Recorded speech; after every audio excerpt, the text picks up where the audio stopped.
O que é igreja? O que não é igreja? Igreja não é um prédio.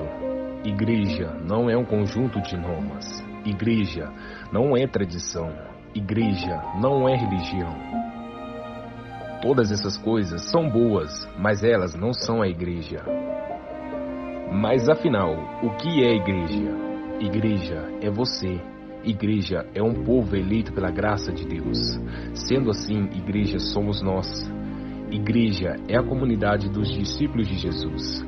A igreja é você com propósitos de amar a Deus e de amar ao seu próximo. Mas onde a igreja pode se reunir? A igreja se reúne no templo. A igreja se reúne nos lares. A igreja é você com uma missão: fazer Jesus conhecido. O que é igreja? Igreja somos nós.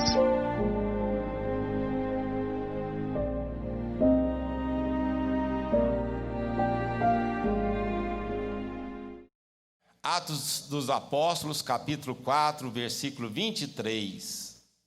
Diz assim a palavra de Deus: Uma vez soltos, procuraram os irmãos e lhes contaram quantas coisas lhes haviam dito os principais sacerdotes e os anciãos.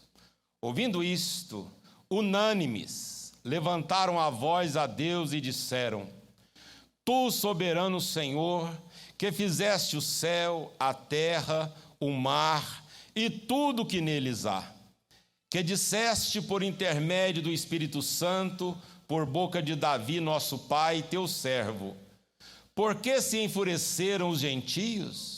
E os povos imaginaram coisas vãs?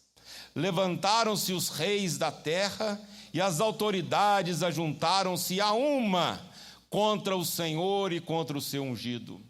Porque verdadeiramente se ajuntaram nessa cidade contra teu santo servo Jesus, ao qual ungiste, Herodes e Pôncio Pilatos, com gentios e gente de Israel, para fazerem tudo o que a tua mão e o teu propósito predeterminaram. Agora, Senhor, olha para as suas ameaças e concede aos teus servos que anunciem com toda intrepidez a tua palavra, enquanto estendes a mão para fazer curas, sinais e prodígios por intermédio do nome do teu santo servo Jesus. Tendo eles orado, tremeu o lugar onde estavam reunidos. Todos ficaram cheios do Espírito Santo e com intrepidez anunciavam a palavra de Deus. Meus amados irmãos, Atos dos Apóstolos é o único livro histórico do Novo Testamento. É o nosso álbum de família. A Bíblia Sagrada diz que quando a igreja foi cheia do Espírito Santo, numa das mais importantes, aliás, na mais importante festa em Israel, que é a festa do Pentecoste, mais importante do que a festa da Páscoa, havia muita gente na cidade. E aí o Espírito Santo de Deus desceu sobre o povo de Deus que estava reunido. A Bíblia compara essa descida do Espírito Santo àquilo que aconteceu em Êxodo, quando o Senhor desceu sobre o monte Horebe, o monte Sinai, e a Bíblia diz que aquele monte fumegou, o povo ouviu os trovões, os relâmpagos, quando Deus deu a Moisés as tábuas dos 10 mandamentos. Então, assim como Deus desceu lá no monte Sinai, o Espírito Santo desce em Jerusalém. Um povo que estava com medo, trancafiado, agora cheio do Espírito Santo, começa a falar do Senhor Jesus de forma ousada. Lá no alpendre de Salomão, no pórtico de Salomão, Pedro fez um discurso e ousadamente ele diz para as pessoas: olha, vocês mataram, escolheram Barrabás ao invés de escolherem Jesus, e com isso vocês o condenaram, mas eu sei que vocês fizeram isso por ignorância, mas agora é necessário que nós nos arrependamos e nos voltemos para o Senhor. Houve naquele dia 3.000 pessoas se converteram à palavra de Deus ministrada ali.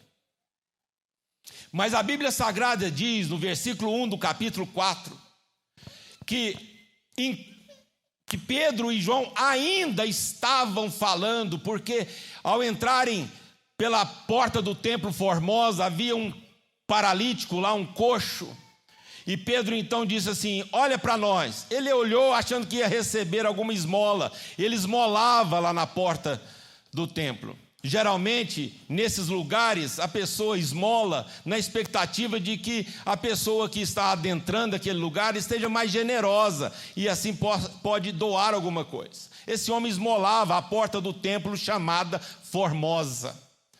Pedro e João, 3 da tarde, eles foram orar, porque embora tivessem agora uma nova fé, eles mantinham aqueles bons costumes da religião judaica, da hora 9 de oração, 3 da tarde, paravam tudo e iam orar. Então eles estão subindo e vão ao templo para orar 3 da tarde.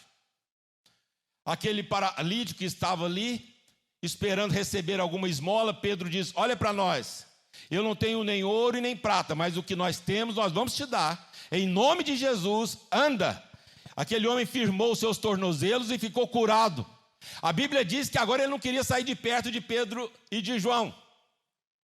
E a Bíblia diz no capítulo 4, no versículo 1, que Pedro e João ainda estavam ministrando, falando, quando chegaram alguns soldados, pessoas vindas daqueles religiosos, dos anciãos, dos sumos sacerdotes, Caifás, Anás. Essas pessoas prenderam Pedro e João. Eles passaram uma noite inteira na prisão. No outro dia, pegaram Pedro e João e os levaram até o Sinédrio. O Sinédrio era composto pelos sumos sacerdotes, por Anás, Caifás, Alexandre, o chefe do templo, provavelmente 71 pessoas líderes. E Pedro agora, cheio do Espírito Santo, um homem que tinha negado Jesus, mas agora cheio do Espírito Santo, com uma ousadia incomparável. Um homem iletrado. A Bíblia diz que ele é iletrado, inculto. Mas ele ousadamente fala àquelas autoridades, às pessoas mais importantes do país. Ele está falando diante das pessoas mais importantes da sua nação. Os líderes religiosos, as pessoas mais ricas da sua nação, as pessoas mais poderosas politicamente. E ele então fala para aquelas pessoas: vocês crucificaram o santo servo Jesus. Há uma coragem em Pedro que chama atenção. Aqueles homens comentam uns com os outros: mas como pode esse homem falar assim com tanta ousadia? Ele não é doutor, ele não tem formação, mas ele fala com muita ousadia. Meus amados irmãos, esse texto é maravilhoso e eu gostaria de semear no seu coração o que acontece em seguida.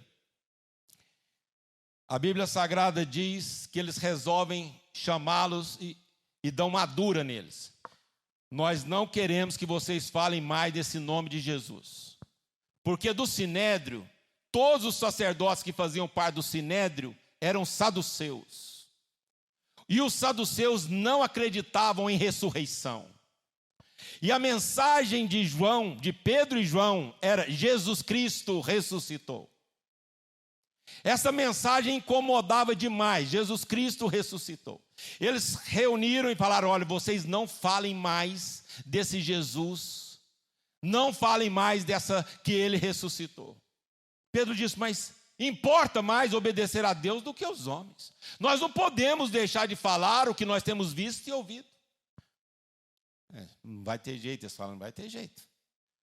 Nós vamos ter que dar uma prensa neles, ameaçar, e vamos ver o que vai dar. Chamaram eles, deram uma exortada neles, uma ameaçada neles, e os liberaram. E eles saem dali, eles vão ao encontro da igreja. Eles vão ao encontro dos discípulos de Jesus. Igreja somos nós. Igreja não é templo. Igreja não é uma religião. A igreja não é um conjunto de normas. A igreja são os discípulos de Jesus, que se reúnem aqui, ali e acolá. E aí Pedro e João foram até onde estavam reunidos os irmãos. Eles estavam apreensivos, porque o mesmo grupo de homens que condenaram Jesus, a mesma turma, foi exatamente essa mesma turma que conversou com Pedro e João e os ameaçou. E os discípulos de Jesus pensavam, será que vai acontecer tudo de novo? Eles estavam apreensivos. E aí Pedro e João chegam lá e contam para eles tudo o que aconteceu. E eles resolveram fazer uma coisa que a igreja sempre tem que fazer: orar. A igreja ora. Eu queria falar para vocês sobre a oração da igreja. Veja, a oração da igreja. Eu entendo que como igreja existe uma oração padrão a fazer, baseado no que aconteceu aqui. Os pilares da oração da igreja lá em Atos, eu acredito que esses tópicos da oração da igreja em Atos precisam ser os tópicos da oração da igreja hoje.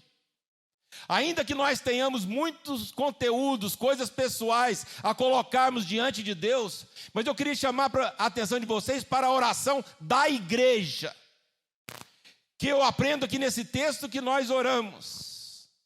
E em primeiro lugar, veja, quando a igreja, eles levantam a voz para orar ao Senhor, a Bíblia diz que eles levantam unanimemente a voz, e na oração que eles fazem, eu gostaria que nós tivéssemos também a oração e entendêssemos que essa é uma oração da igreja em toda a época histórica da igreja. Reconhecimento da soberania de Deus. Veja dos versículos 24 até o versículo 28. Ouvindo isto, unânimes, levantaram a voz a Deus e disseram: Tu, soberano Senhor, que fizeste o céu, a terra, o mar e tudo o que neles há, ou que neles existem. A soberania de Deus. A igreja crê num Deus soberano. A igreja crê num Deus criador. Repare na oração, eles são criacionistas. Eles acreditam que existe um Deus criador. Ó, tu, soberano Senhor, que fizestes o céu, a terra, o mar e tudo o que neles há. A igreja do Senhor Jesus, na sua oração, crê na soberania de Deus e crê que Deus é o Criador. Isso pode parecer ultrapassado, pode parecer burrice da nossa parte.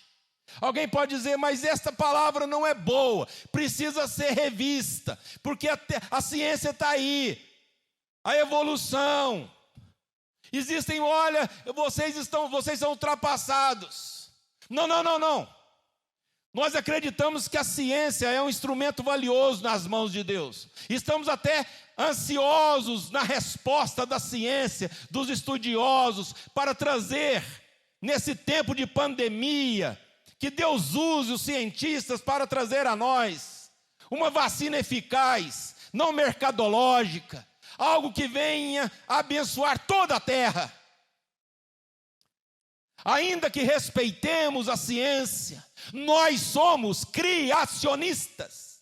Nós acreditamos que existe um Deus que criou o céu, a terra e o mar. Como ele fez isso? A Bíblia não descreve, mas foi ele que fez. Cabe à ciência então descobrir como ele fez. E aí nós vamos bater palmas e dizer que bênção vocês descobriram isso. Vão estudar mesmo. Estudem aí para saber como que foi. Qual instrumento que Deus usou para que nós tivéssemos o sol, a terra, o mar e tudo que neles tem?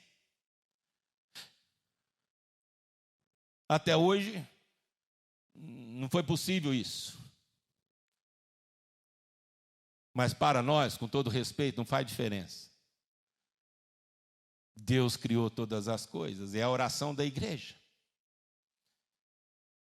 Então você, quando for ensinar para o seu filhinho, não fica achando que você está ensinando para ele algo que não é verdadeiro. A palavra de Deus diz, e ainda que esses pregadores mais modernos, e querendo trazer uma visão mais humanista, dizendo que a Bíblia é como que um livro ultrapassado, que precisa ser relido, porque ele não trata de determinados assuntos, nós continuamos achando que a palavra de Deus, ela é viva e eficaz. Ela é para nós a palavra de Deus, a única regra de fé e prática. E ainda que se incomode muita gente, o pecado continua sendo pecado. As práticas pecaminosas precisam ser condenadas. A palavra de Deus confronta nós, os nossos pecados. É essa ousadia que nós precisamos como igreja. Nós cremos na soberania de Deus. Repare no que Pedro e João, após contarem para a igreja levanta-se em oração. E ela diz na sua oração: ó Deus soberano. Mas diz mais, na oração da igreja, é dito que tudo o que aconteceu com Jesus, a mão e o propósito de Deus predeterminaram. Escuta isto: existe um Deus soberano, e nada acontece sem esse Deus permitir. Mesmo se tratando da morte de Jesus, os homens foram responsáveis por aquilo, mas foi o propósito de Deus que se cumpriu. Não isenta os homens de responsabilidade, mas exalta a soberania de Deus. Não há incompatibilidade entre responsabilidade humana e soberania de Deus.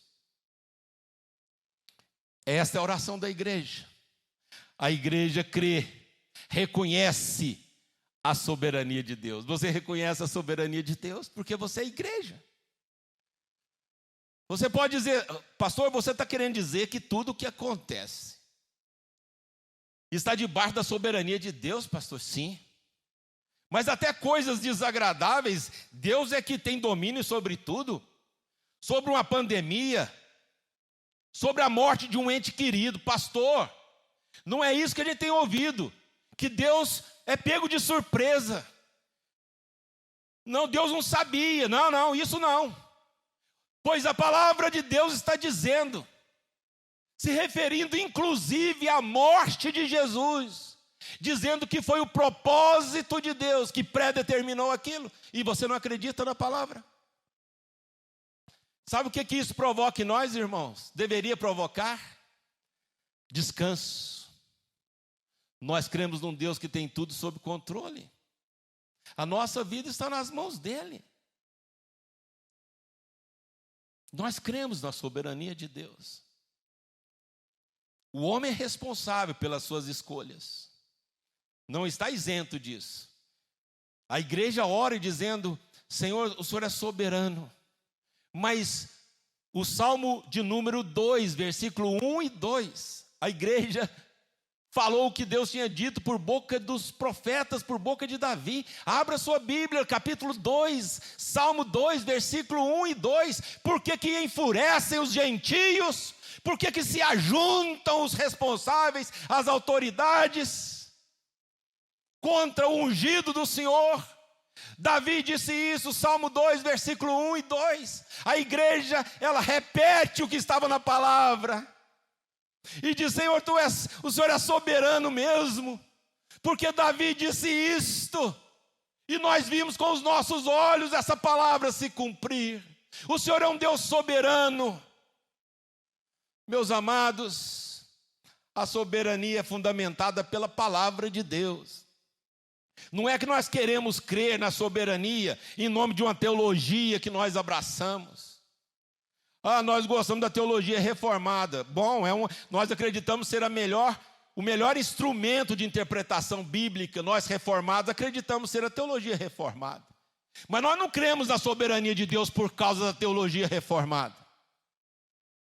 Nós não cremos na soberania de Deus por causa disso. Nós cremos na soberania de Deus por causa da palavra de Deus. A palavra de Deus.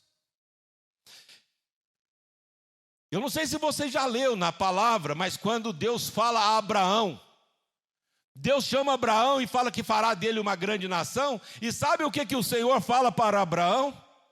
Que no futuro a descendência dele seria cativa no Egito por 430 anos. Falou para Abraão, chamou Abraão da terra de Ur dos Caldeus. O pai Terá era um idólatra. Deus o chamou, iniciativa de Deus, Deus o chamou e disse: eu vou fazer de você uma grande nação, e lá na frente os seus descendentes serão cativos 430 anos. E você lê a Bíblia, você sabe, de Abraão vem Abraão, Isaque, Jacó. Jacó tem os seus filhos, 12 filhos e uma filha. Você sabe que José foi vendido pelos próprios irmãos por inveja. Você sabe que ele foi jogado na prisão, foi vendido com 17 anos, ficou na prisão até os 30, 13 anos na prisão, porque era um jovem cheio do Espírito Santo de Deus, de sabedoria. A mulher de Potifar queria ter relacionamento sexual com ele. Ele disse: eu não posso fazer isso, eu não posso pecar contra Deus e contra o meu patrão. Ela então mentiu, disse que ele a atacou. Por conta disso ele ficou preso 13 anos. 13 anos. Deus o tira depois da prisão e faz dele o maioral lá no Egito. Você sabe da história. Foram para a terra de Gósen, foram prósperos, cresceram. Chegaram lá 70 pessoas, mas agora já era uma nação dentro de outra. José morreu, se levantou um outro líder que não conhecia, não queria saber da história de José e seu povo. Vendo aquela nação dentro do Egito, ele ficou com medo e pensou: se houver uma guerra e essas pessoas se levantarem, é o inimigo dentro de casa. E começou a oprimir o povo. 430 anos. E sabe para quem Deus tinha dito isso? Para Abraão. Eu estou falando para você que Deus é um Deus soberano.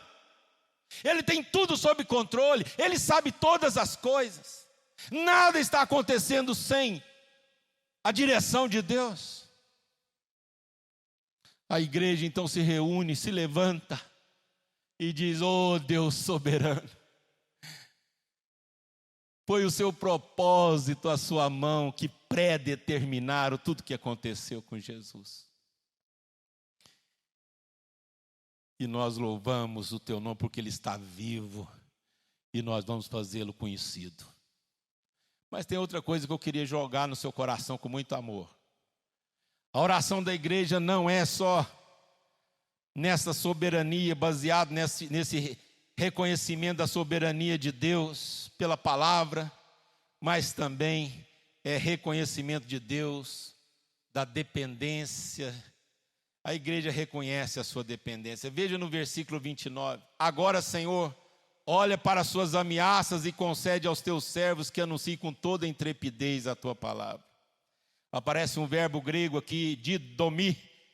Esse verbo significa dar a alguém de livre e espontânea vontade para a sua vantagem.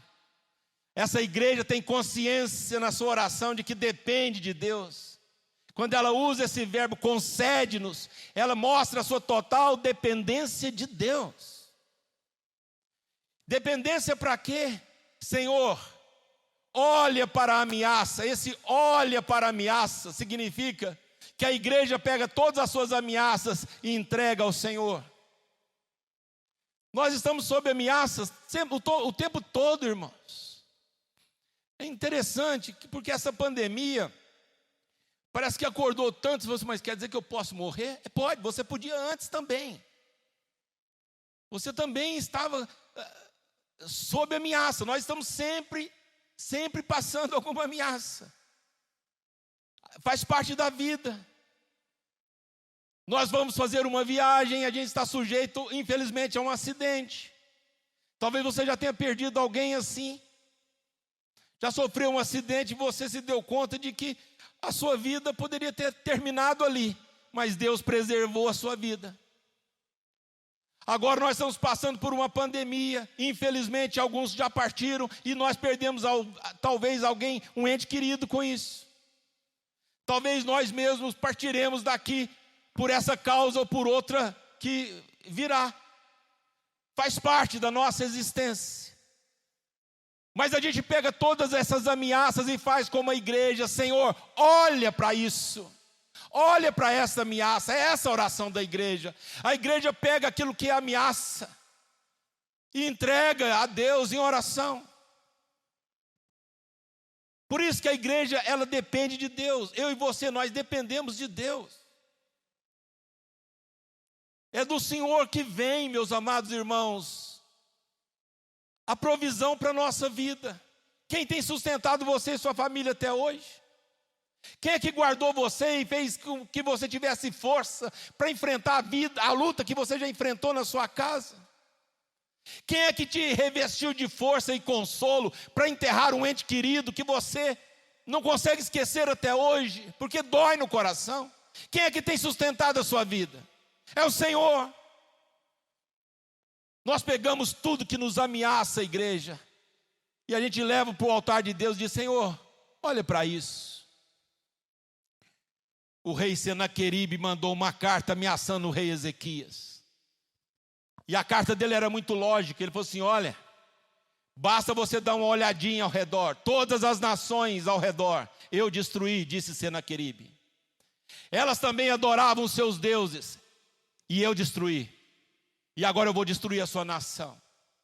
A lógica está correta. Ele destruiu mesmo. Ele destruiu aquelas nações ao redor de Israel, de Judá, destruiu seus deuses, e agora ele usa da lógica e manda uma carta para Ezequias: eu quero saber por que você não está com medo? Qual a diferença de você e das outras nações? Em que o seu Deus é diferente? Eu destruí todos os outros. Ezequias pega aquela carta e vai ao templo, estende aquilo no chão e diz: Senhor, olha para isso. É assim que a igreja trata a ameaça. Ela estende no chão e diz: Senhor, olha para isso. É uma igreja que depende de Deus. Você pega a sua luta, pega o seu exame médico, pega o que você tem, o que está ameaçando você, você leva para a presença de Deus, põe no chão, ajoelha em cima e diz: Senhor, olha para isso. É assim que a gente trata a nossa ameaça. A igreja diz: Senhor, olha para isso. E nos dê intrepidez para pregar a palavra de Deus. Irmãos, se tem uma coisa que eu peço para vocês, que orem por nós. Orem por mim. Ore por esse jovem pastor. Ore pelos pastores da igreja, para que eles tenham coragem de pregar a palavra de Deus. Para que nós tenhamos coragem de olhar para os olhos de vocês e dizer que a avareza é pecado, que o homossexualismo é pecado, é uma prática pecaminosa. Orem por nós, para que não percamos a autoridade, para dizer para vocês, para os políticos, que a corrupção é pecado, e que Deus trará juízo sobre a vida do ladrão, do corrupto, do impuro. Que Deus nos dê coragem para olhar para os jovens e dizer que sexo fora do casamento é pecado, é prostituição, é fornicação. Ore por nós, para que tenhamos coragem de dizer para vocês que a pornografia é pecado, e que vocês, pais, tenham coragem de ensinar para os filhos de vocês que nem tudo que eles querem eles podem. Põe essa frase no coração do seu filho: nem tudo que você quer pode, porque muitas coisas que você quer farão mal para você. E eu sou responsável diante de Deus em falar para você o que você pode e o que você não pode. Coragem foi o que Pedro e João tiveram. Eles estão falando para aqueles homens poderosos: vocês mataram o santo servo Jesus. De onde veio aquela ousadia? Daqueles homens iletrados, incultos. De onde vem a coragem, consciente de que ele poderia ser morto por causa disso? Vem do Espírito Santo. Sabe por que o jovem tem coragem de testemunhar lá na escola? Sabe por que que a família é capaz o marido e a mulher viver anos e anos sem orarem juntos? Sem clamarem a Deus lá dentro da casa deles? Sabe por quê tem tanta gente com medo e com pavor? Falta-nos sermos cheios do Espírito Santo. Nós precisamos ser cheios do Espírito Santo. Basta você ler a vida desses homens antes e depois.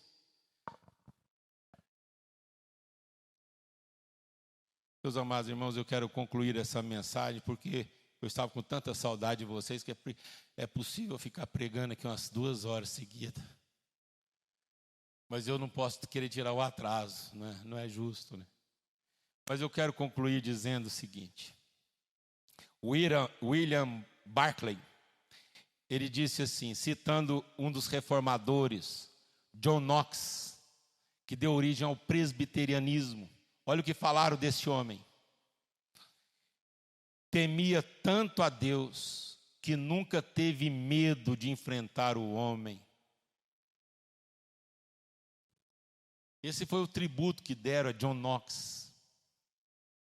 Porque vocês sabem, depois do reformador Lutero, ontem 31 de outubro, 503 anos da reforma protestante. Depois tem aquilo que os historiadores chamam de uma segunda reforma protestante. Zwinglio, João Calvino, e depois vem João Knox. A rainha que perseguiu tanto John Knox diz que tinha mais medo da oração de John Knox do que de uma bomba. Era um homem de oração. Nós respeitamos as outras denominações, mas nós presbiterianos, nós temos uma raiz de muita oração, de gente que crê no poder do Espírito Santo, gente que busca ser cheio do Espírito Santo sem abandonar a Bíblia Sagrada, gente que busca uma vida de moderação entre palavra de Deus e vida de oração.